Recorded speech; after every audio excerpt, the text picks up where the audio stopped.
going on, FA Nation? Welcome back for what is, in my opinion, the first NASCAR DFS podcast of the 2023 season, even though we did do a preview of the Clash a couple weeks ago. I am Dan Malin. I'm joined by the FSWA three-time NASCAR Rider of the Year, Matt Selz. Matt and I are recording this after qualifying Wednesday night. FanDuel still doesn't have their NASCAR DFS contest up, but we will be looking at DraftKings, and for what it's worth, salaries don't really matter this week. But Matt, how you doing? How excited are you? We are about to kick off, starting tomorrow night, like really, realistically, like 4 straight days of solid, stock car racing. Yeah, because we got the duels on. Well, first of all, I'm great. We get NASCAR back. Today was also the day that pitchers and catchers reported for spring training, because baseball is my other love. So yeah, I'm doing quite great.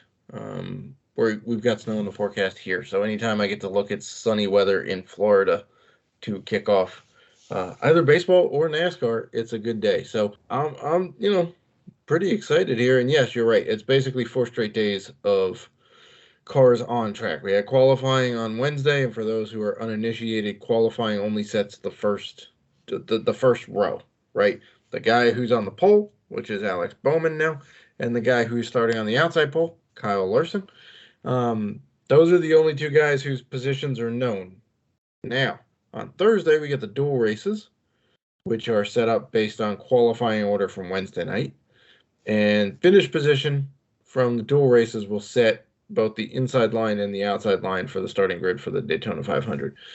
And then Friday, we have the truck race. And then Saturday is Xfinity. And Sunday is the Cup race. We also have ARCA, too, on Thursday night, if I'm not mistaken. Who knows? Might just have to tune in for that.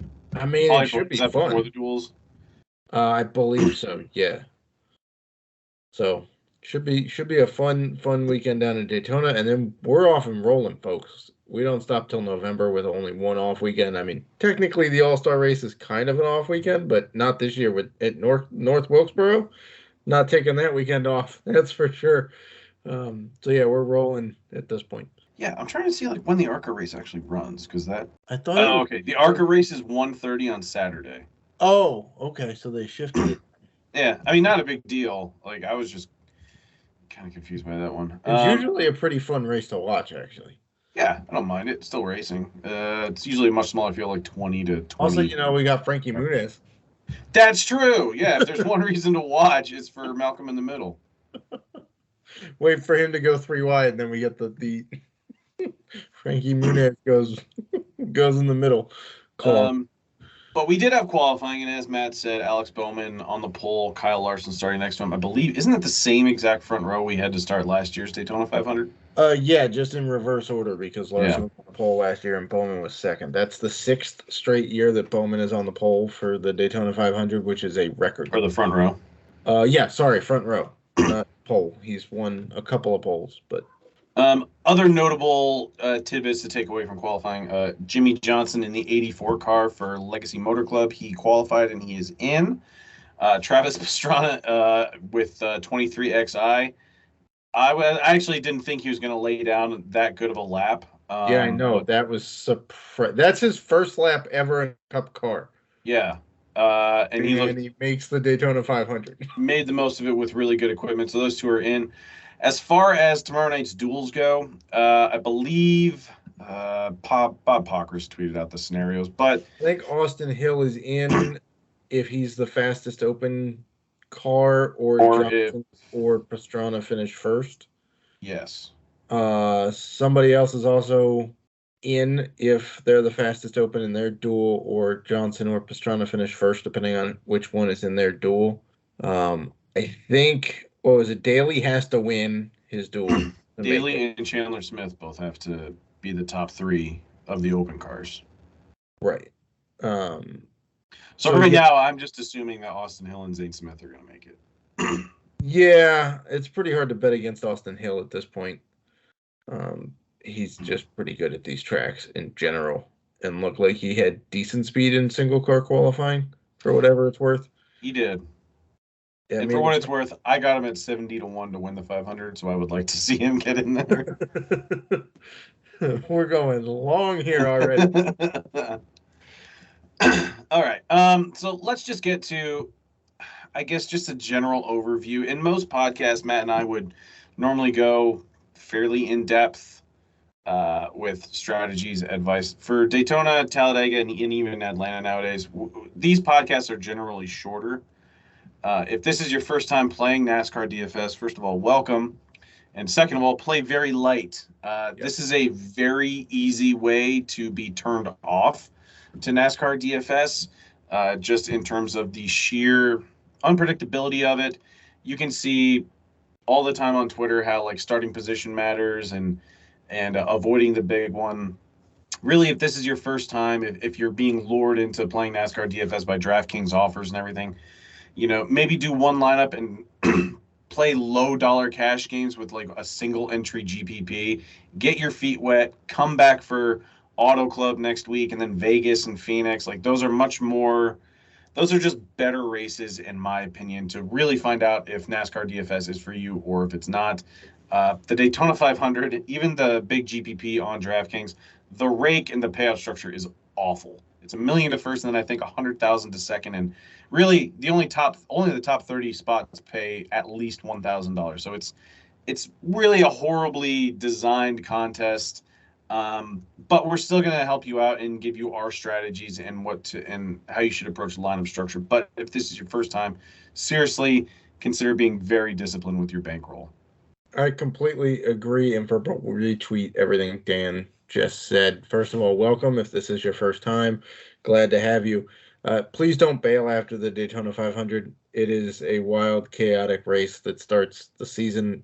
But following this, we get a run of Auto Club, Vegas, Phoenix, which are all much more predictable tracks, generally speaking. And then, we come back and still have a few more predictable tracks before we get another wild card race tossed in there with Atlanta. So, for the most part, yes, NASCAR DFS is the biggest DFS sweat you can have. 2 years ago, I won one of the FanDuel Daytona GPPs, took home $2,500, which was great, except for the fact that literally on the last turn of the last lap, I was winning $0.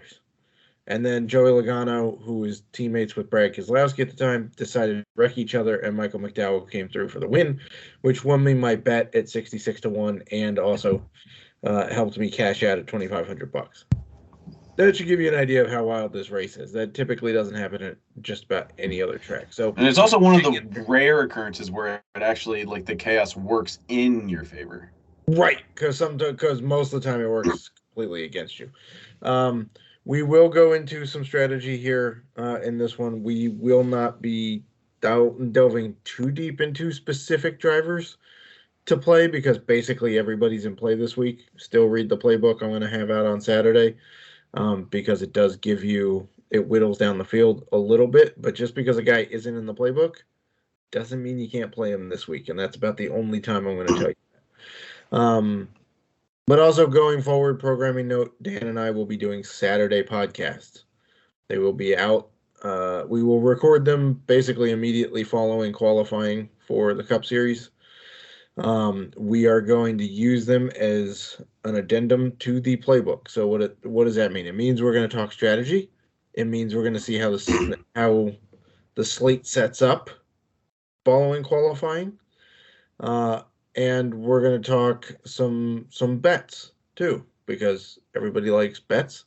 And, yes, are the better values for bets early in the week? Sure, but nobody knows who's starting anywhere at that point. So the sharper bettors will get on it following qualifying. And, yeah, you'll take a little bit of a value hit, but you're more likely to get better. So please tune in on the Saturday podcast. They will be posted atop the playbook, and they will also be standalones wherever you listen to your podcast. So with that, let's go ahead and dive into the strategy for Daytona.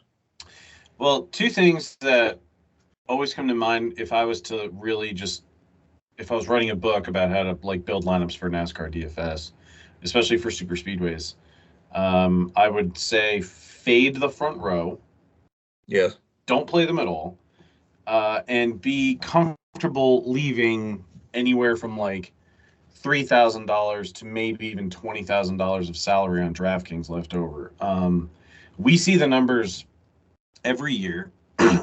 If I recall correctly, last year when Bowman and Larson were on the front row for Daytona in DraftKings big GPP, those two combined for like 22% ownership.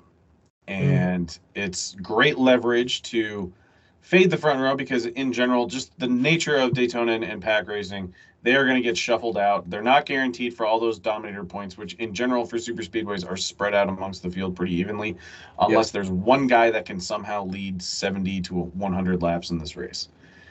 The other thing is that you're going to see a lot of casuals play Daytona this week, and they are used to playing other sports where you want to spend as much salary as possible. For this race, it really doesn't matter. You'll see optimal lineups from previous years where they left $8,000 on the table, $12,000. I think there was one Daytona race within the last 2 years where they only used like $23,000 worth of salary. So salary does not matter here. Be comfortable leaving a lot of money on the table because, as we've seen in years past, typically about 30 to 40% of lineups entered in GPP contests are using either all the salary or they're leaving about like as much as $1,000 left on the table. So you're already gaining leverage just by fading the front row and being comfortable leaving a ton of money on the table. And that's just really how, if for anyone that's new to the game, just be comfortable with that aspect of building lineups for this race.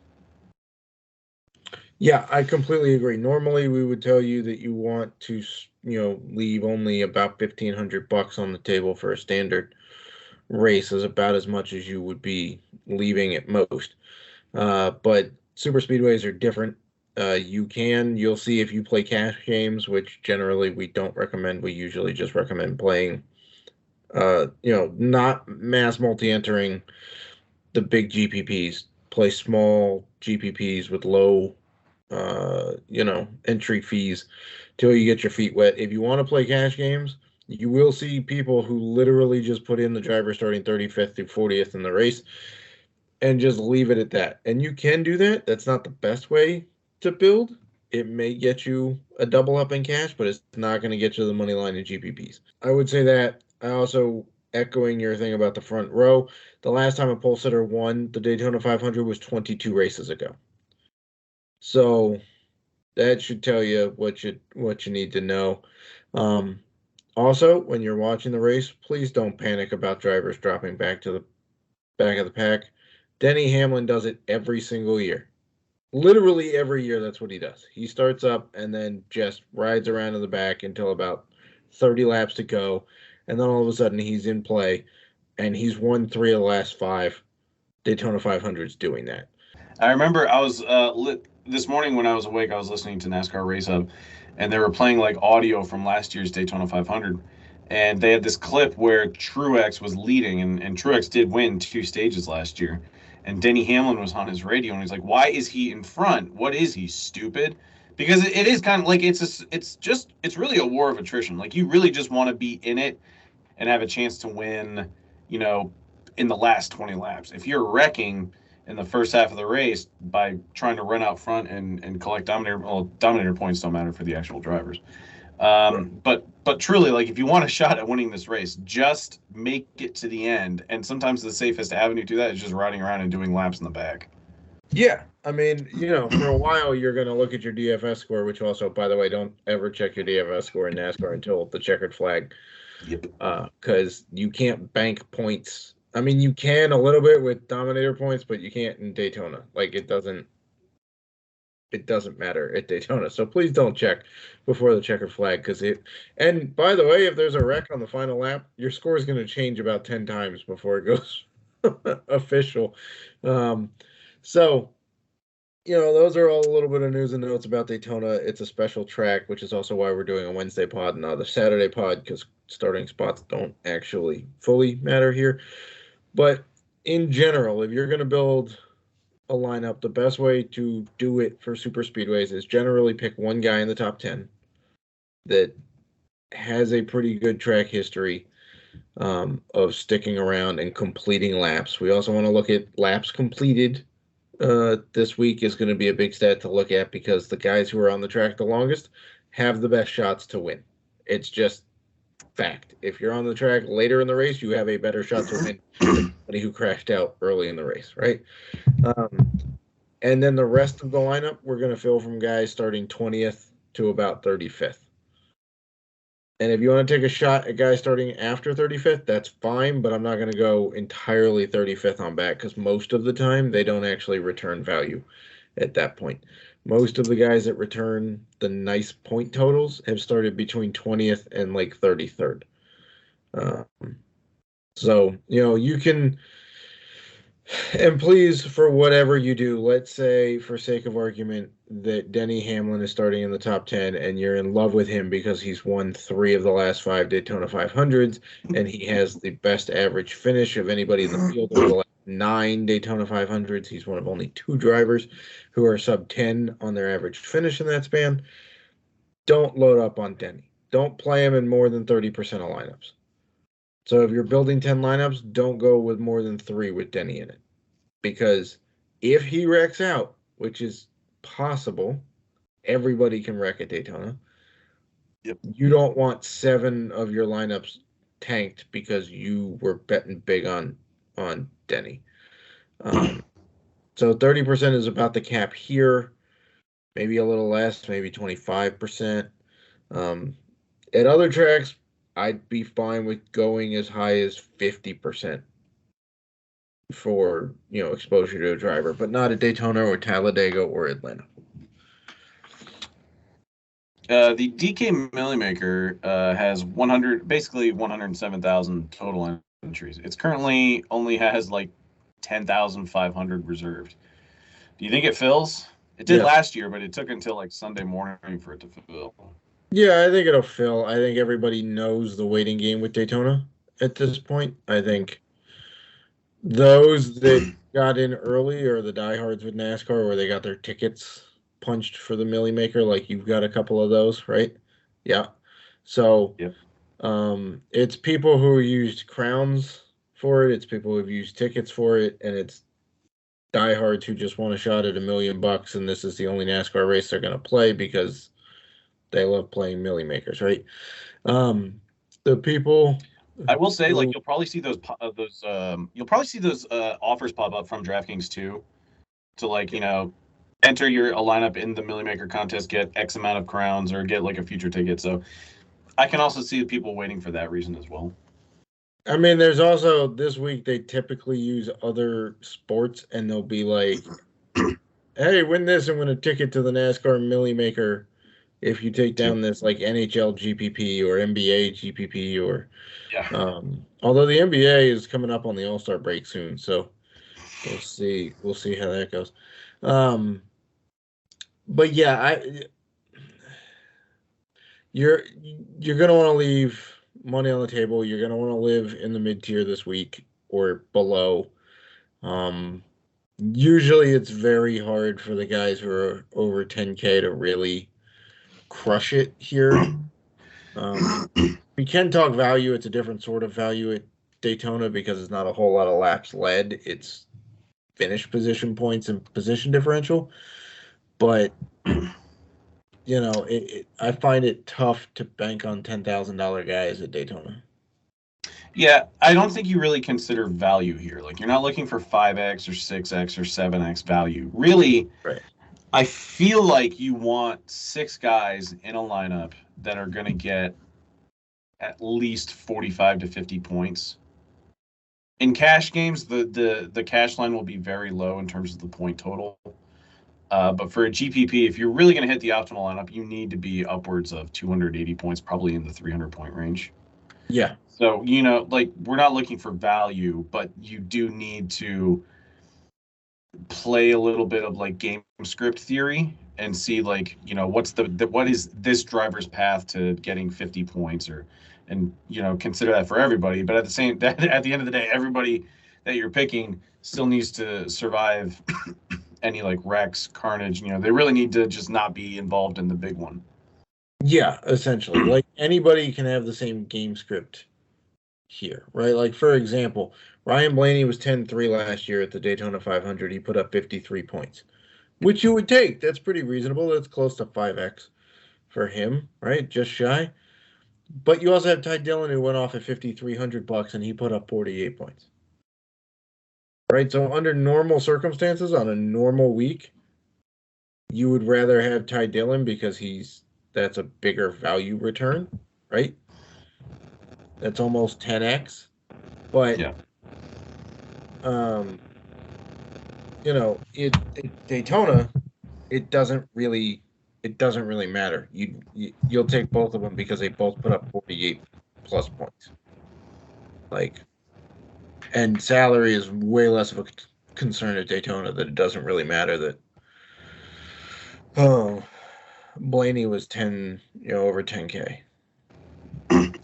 So getting back to lineup construction, if you're in the NASCAR DFS Discord this weekend, and if you ask for our opinions on a lineup, for this race in Talladega and Atlanta, it's very hard for Matt and I to really take a massive dump on any lineup.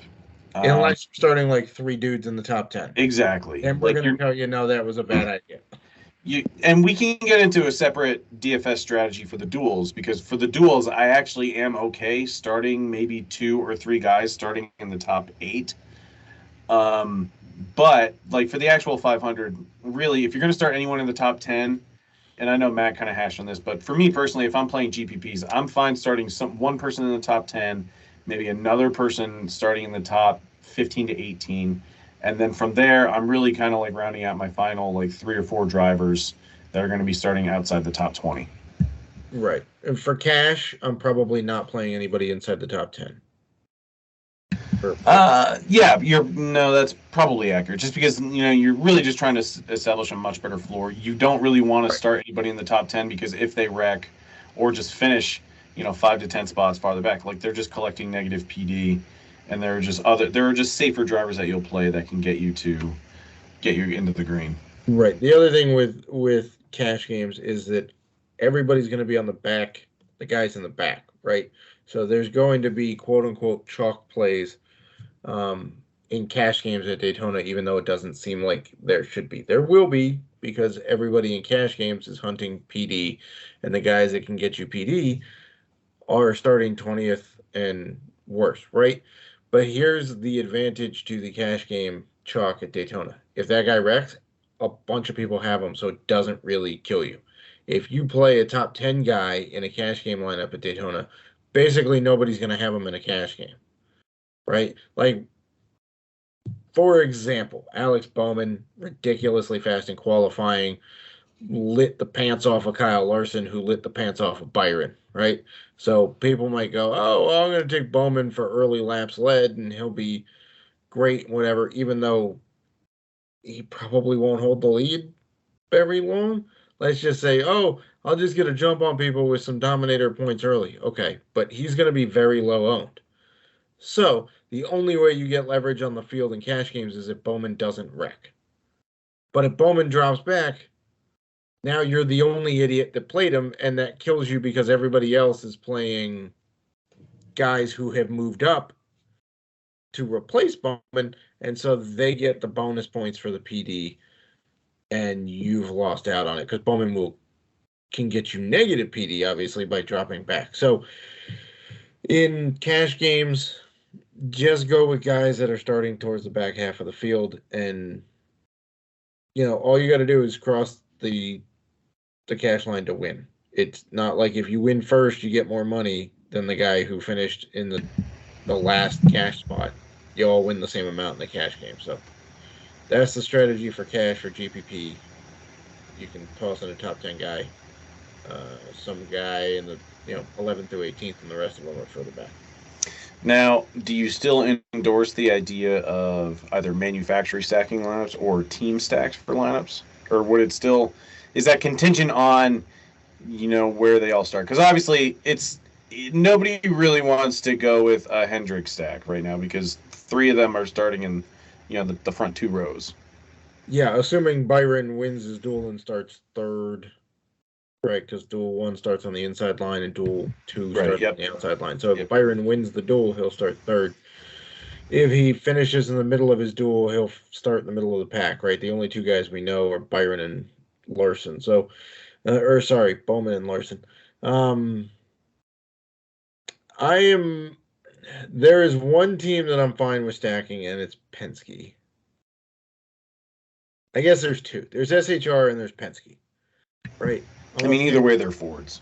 Right, they're Fords. But I'm a bigger fan of stacking manufacturers rather than stacking teams, because for a couple reasons. One, and this has happened to Penske, I think 2 of the last 3 years, where teammates have wrecked each other coming to the line. We saw it with Logano and Keselowski, and then last year we saw Blaney pushing Cindric, and then Blaney pulled out a line to try to beat Cindric, and Cindric walled him and just crushed him for no reason. So I'm a bigger fan of mixing and matching teams, but sticking with the same manufacturer, because they know how to, like, the cars line up better and they can push better.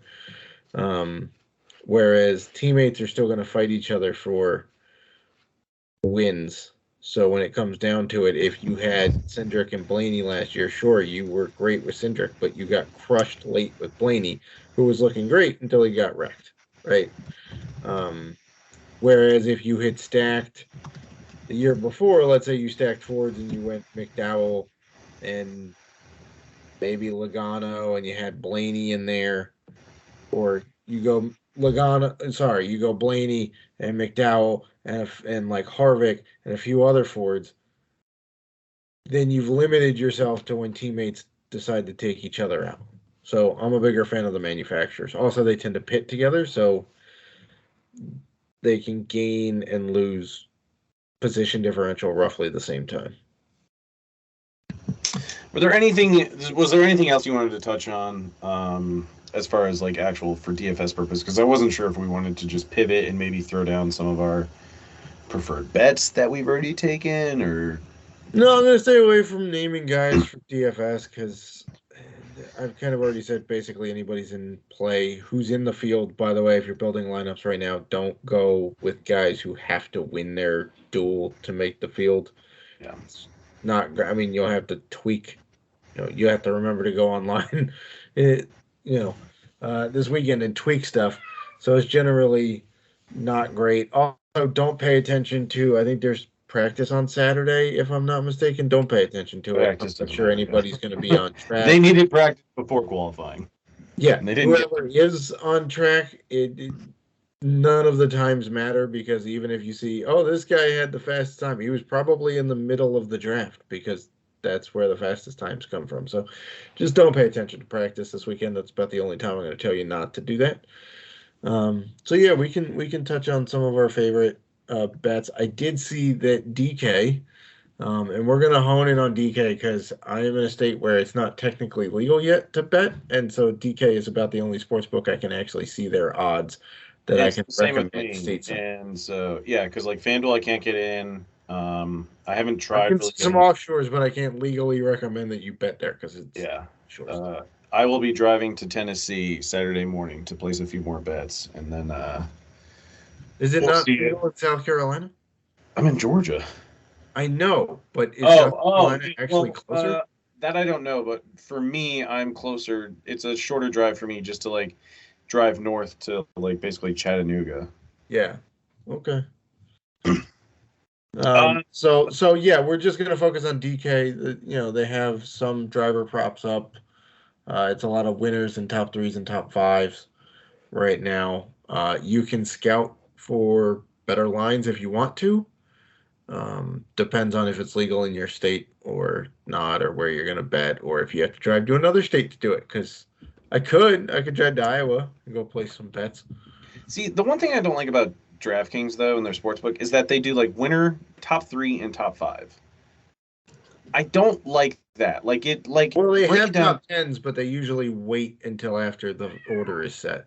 Okay, that's fair. Because I know there are other books out there that are currently offering top 10s. Right, that's the thing. Like, if you wanted to bet top 10s, you could scout it at another book. Like, if it's legal for you. Sorry for the noise in the background. My cat apparently has the zoomies. If it's legal for you, you can scout whatever books you want to scout. But yes, DK should have top tens up on, I would assume, maybe Friday following the duels, because we'll know the starting order then. Right. But I would say, like, if you're uncomfortable or if you're not sure how to like really play NASCAR DFS, then if you can bet on the Daytona 500, a high variance race, I would absolutely do so. You like Matt said earlier, he hit on Michael McDowell at 66-1 to win the Daytona 500 a couple years ago. I have Austin Hill at 70-1 currently. He still needs to qualify for the actual race. I also have Ty Dillon 150-1. And then I also have shorter things. I got Eric Jones initially at 25-1 on DK, but then I just saw like he went back to 30-1, so I'm pretty sure I'm going to have to lay a little bit more on that. Yeah. My favorite right now is going to make Ed Rouse pretty happy. Blaney has been my favorite all week. And I love that DK moved Larson up to 10-1 and not Blaney. And so Blaney's still 12-1, so I'm still getting a little value on Blaney. Also, by the way, if you're new to NASCAR and this is your first time betting, normal races don't have favorites that are 10 and 12-1. Normal races have favorites that are like 450 to 650 or 650, or if you're Chase Elliott having won the same race 4 years in a row, you might go off plus 250. I've seen before. So these races are special. Okay, there are also ones where you want to spread. You want to bet smaller increments and spread it more around so you have more opportunities to hit and focus a little bit more on longer odds than we would typically recommend, right? Like McDowell at 66-1, I would almost never bet at any other race. It's just he's a very good plate racer. And it almost didn't hit, by the way. It took a wreck in front of him and him holding off 4 other dudes for it to hit. Austin Cindric going off at 20-1. Is that interesting to you? Not really.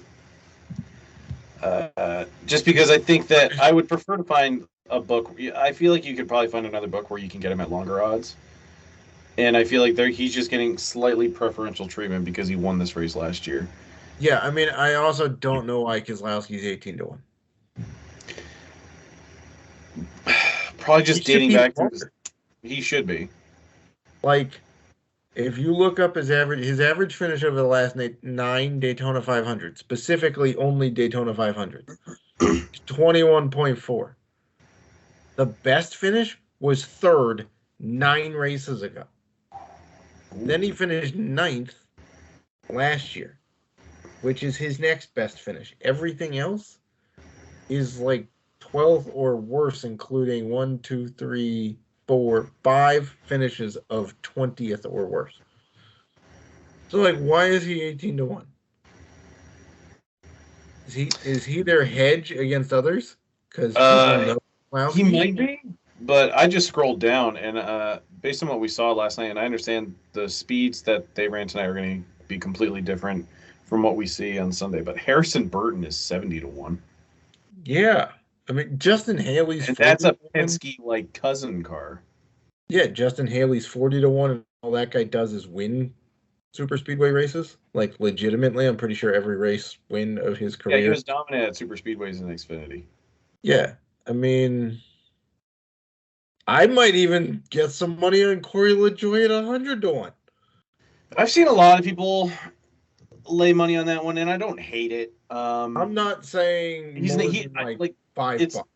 There's a reason he's 100-1, but he does routinely move up, and very good candidate to probably start outside of the top 30 and probably finish in the top 15. He almost won Atlanta in the summer of last year, which is basically now a drafting track. It's not a super speedway we talked about how Keselowski had 2 top 10 finishes in the last 9 Daytona 500s, right?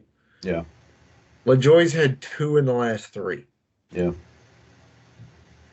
I mean, and he's been in position to win a couple. Like, he's been up front for a couple of those. He's very good in the draft. He's had very good fortune just in avoiding the big one, and so he'll. Wait, let's It put it wouldn't. this way: he has the same average finish over the last 9 Daytona 500s as Kyle Larson, and Larson's the favorite. Which is stupid. I'm not saying it's smart for DK to have Larson as the favorite. I'm just saying if we're looking at what odds, like what you can discern from odds, Yeah. those guys are 10x apart, and they have the same average finish over the same span. I just still can't get past Harrison Burton at 70-1. I think that might be my favorite bet that I have not placed yet. Yeah. Any love for Ryan Preece? What's he at? Probably 40? Let me double check. He might be at 30. Wow. Not at 30. That's too short. Yeah. That's a little too short. I'd rather take Stenhouse at 30-1. My brother-in-law got Almirola at 40-1, and he's currently 35-1. I don't know if I would take 35, but I think 40 is a great number. Yeah, I mean, Almirola's been fantastic. He won Talladega a few years ago. I just love Almirola for when he won me money at 80-1 in New Hampshire 2 years ago. Yeah. But people looked at me like I was stupid for taking that bet, and then he won it. In fact, I'm pretty sure the Sirius XM NASCAR radio guys laughed at me when they said what was my long shot of the week, and I said Almirola, and then it hit, and Chocolate Myers had to apologize to me. There's certainly some interesting ones. I mean, And I've already laid plenty of money down for like winners. I think the only two that I personally would still chase are probably just to get more money on Eric Jones, because I got him at 25, so I obviously want exposure at 30-1. Right. I think the other one I'd probably take is going to be Harrison Burton. Maybe a very light play on Riley Herbst, who doesn't have a career win to his name, but he does have pretty good results in the Xfinity Series at Daytona. Maybe I would take a shot at Ryan Blaney. I don't know.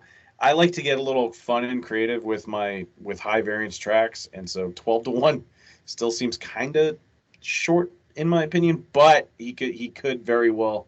I mean, he's one of the favorites for a reason, and like that team and the Penske and the Fords, and they're meant for super speedway racing. Here's my next question: would you take Denny Hamlin at 2-1 for a top 5? No. I might. You're in the last 9 Daytona 500s, he's finished in the top 5 7 times. He is easily the driver with the most. Kevin Harvick is next with 4 in that same span. And then Logano and Blaney and Austin Dillon and McDowell, who we all love as plate racers, all have 3 or fewer. I don't hate it then. If I'm looking for a top 5 at a high variance track, I'd like it to be probably at least plus 350. Yeah. I mean, it's not as I'd almost rather just go with Bubba Wallace at plus 280 for a top 5. It's hard to know. I mean, he's been really good here the last few years. Yeah. Like, really good. My cat is still going off, by the way, apparently. He's got, so this is the interesting. So he finished second in his first one. Then 38th, 15th, 17th, and 2nd last year. Like, Austin Dillon has the same number of top 5s in the last 5 Daytona 500s as Bubba Wallace. That's just, like, Blaney's got, Blaney's going off at 2-1. So, if you like the better odds, I might lean, like, so at plus 330 for a top 5, knowing that if you're going to take Bubba at plus 280, Austin Dillon's got the same number of top 5s in the same span. Mm-hmm. Any interest in rookies? Yeah, this is one of the races where I don't have a problem playing rookies because a rookie won it last year. A rookie won last year in Austin Cindric, yeah. Now, here's my question, though. What if it's Ty Gibbs? Are people going to trust him and work with him up front, or are they going to shuffle him back because they think he's him? I don't think anybody would want to work with him. Right. So you're Any attempt to pass is incredibly dangerous. Yeah. Also, he's in a disadvantage because he's in a Toyota, and there's far fewer Toyotas than there are Fords or Chevys. Is there like 7 of them in this race? I think so, because Pastrana made it in a 2311 car, so there's 7 or 8 of them. I know Gragson's not technically a rookie. He ran a part-time schedule last year. Well, so did Gibbs. Well, that's true. That's true. But I'm also saying, like, with rookies, I'm also talking about Austin Hill, who I did bet on. Even someone, I mean, Travis Pastrana, I guess, but also Chandler Smith, Herbst. Yeah, if Zane Smith makes it. True, yep. I mean, it's unlikely. You know, Connor Daly's an absolute long shot to make the field to begin with. So it's possible. I mean, it's not out of the question. I would say the only one I'm skittish of is Ty Gibbs, mainly because it's a Toyota and he's Ty Gibbs. Yeah. I'm going to try not to hold that against him all year, but, like, you're playing with the big boys now, son. Like, you screw up, it doesn't even matter. Like, it doesn't even matter if, like, you wreck one of your teammates, one of them is going to pop you square in the face. It doesn't even matter if you're the grandson, like the grandson of the boss. They're going to straight up pop you. I feel like, though, this is a race where any kind of wreck, no matter whose fault it is, like, there's very little animosity when they get back to the garage and all that, just because they all understand the dangers of this track. And a lot of times when guys get wrecked out and they interview them afterwards, like, everyone's disappointed and upset. But at the end of the day, it's like, you know, like, that's just drafting. Like, that's just the nature of the beast here. And Kyle Busch has a T-shirt that he wears during the truck race that just says, you know, most expensive weekend of the year. Yeah, I mean, I'm sure Tony Stewart's going to be in the Fox booth sweating bullets, watching his investment go up in smoke, to use his nickname. Some of these matchups are intriguing. Oh, I have no interest in those. I was looking at driver props. Like the group, what about the group winners? Group winners. They have group. Oh, hey, these are for it's Daytona 500. Group winners. The Group D is hilarious to me because all of them are the same odds. Group B, you can get Byron at plus 290, which I think is very interesting. Yeah, Byron would have to beat Logano, Kyle Busch, and Chastain. I could see that happening. That's a pretty good bet. You can also see my cat is just all over the place here. I could also see Kyle Busch winning that group too. Not as sexy of odds, to be sure. 12-5 is what, 240? Yes. So, little downtick in the odds, but it's funny to me that A and D have all of the same odds. All of them are going off at plus 260. It's like Group C is not the prettiest group, but you are getting the defending Daytona 500 champion at plus 280 against Bubba Wallace, Tyler Reddick, and Brad Keselowski. Like, that's not awful for Austin Cindric. But I think if I was to bet one of these, it would probably be William Byron to win Group B. Yeah, I think I'm with you. There's just no return on A or D to really. No, I'm with you.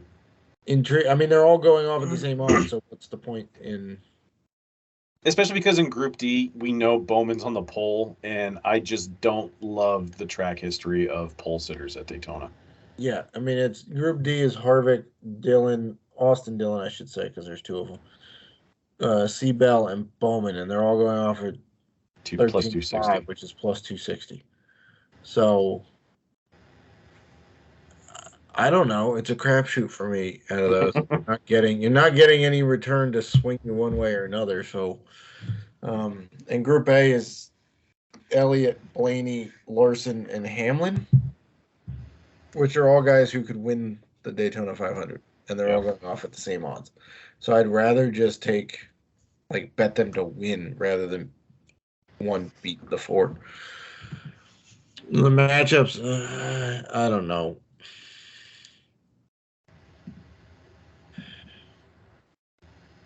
I don't know. I don't have a feeling one way or the other about the matchup. So that's our betting chat. We've done strategy. We've got content coming out this weekend. Dan and I posted our content schedules in Discord earlier on Wednesday. We will be in Discord much of the weekend. Yeah. We're very active in the Discord, so do not hesitate to ask questions. One of us will answer. And no guys dropping to the back for failing tech or whatever. It does not matter here. It basically didn't matter at all last year at any track, except for maybe Martinsville. So, yeah, we'll be open to any of your questions. As long as there's not like 3 dudes starting in the top 10 in your lineup, we'll probably be fine with it. Yeah. But yeah, let's start the year on a good note. And enjoy the race weekend. We got quite a lot of action. All right, Matt. Well, thank you so much for your time. Best of luck to you this Sunday, and if anyone else is playing the Truck and Xfinity Series races. But best of luck to you, and best of luck to the FA Nation this weekend. Best of luck, FA Nation.